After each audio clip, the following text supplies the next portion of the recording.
So I've been asked to explain a little bit more about the smart toaster. Now, before I do that, it's important to understand how toasters work in general. So now, how normal toasters work is when you push down this handle, it turns on the main circuit here, and the main circuit turns on the heating elements. But most importantly is it powers this magnet here, and that magnet holds down the handle. Now, the magnet is connected to a timer, and that timer essentially acts like a switch. And this basically, when the timer expires, the magnet is turned off and the handle pops up and the whole circuit turns off. And that's how a normal toaster works. So what I have here is I have a smart toaster. Now what I've done is I've disconnected, so the transistor is what, this little transistor right here is what acts as the switch that turns the magnet on and off. And so what I've done is I've disconnected the timer and I've connected my Arduino here, my Wi-Fi Arduino. Now this is what controls the timer. Now this keeps track of the time and turns the magnet on and off. So how does it work? So basically what it does is the Arduino talks to the internet, and what happens is there is a cook time or a toast time that is stored on the cloud using Amazon AWS. So there's a toast time stored on the cloud, and what it does is it constantly is checking in with the cloud to fetch a new toast time. Now if there's no toast time, nothing happens. It doesn't basically, it just stays off. The magnet, no matter what happens, the magnet will stay off and it won't come down.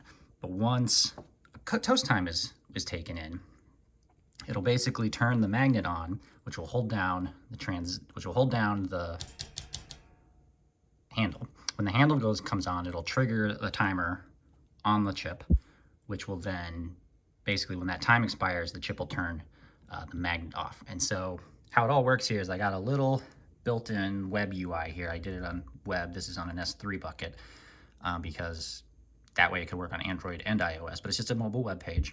And what it is that it basically, this is where the person can get the toast time. So this is what it's, so there's no time set, and we can set the time for how we're gonna toast. So I'm gonna just set it for, oops, sorry, I'm gonna set it for 2 minutes, just for demonstration. And now we've set it to 2 minutes. Now, it's been sitting here for a little bit, just kind of hanging out, talking to the cloud. And you'll see it's been getting commands from the cloud. It's basically just say, do nothing. And so now that the time has been set, it should get this time here. So now you'll see that the time that was set is now in milliseconds. But the time was received in the cloud, and now the chip has gotten the time. And you can see I've set a little light to tell me. So what happened now is basically it's ready to toast. That's what the green light means. So when I push down the handle, the handle will stay down and the heating element will turn on.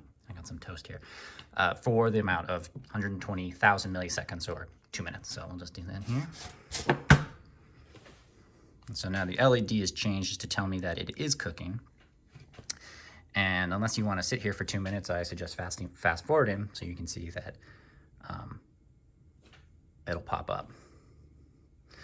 There are a few, while that's going on, there's going to be a few more updates. I mean, you can see here, this is a very basic toaster app. There's no user interface, there's no users, no login, nothing. It's just, that's because there's just one toaster and there's no need to log in or do any user management. In the future, there will be a user management, a way to create an account or a profile and associate a product, i.e. a toaster, with your account.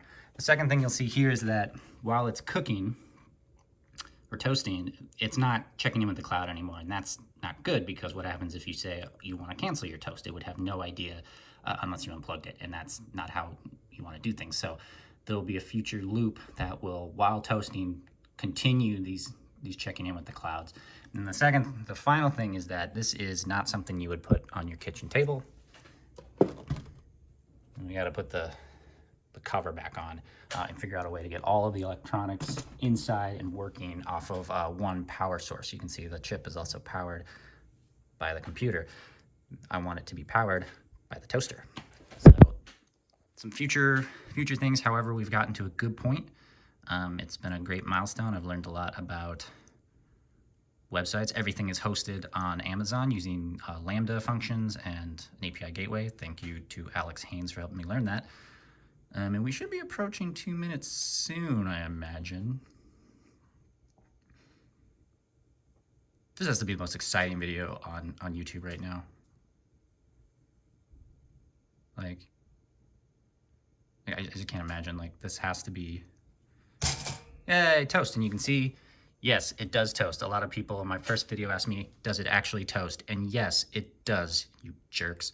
So that's the smart toaster. I'm hoping to continue documenting this and coming up with an educational series in which I can show you how to make your own smart toaster.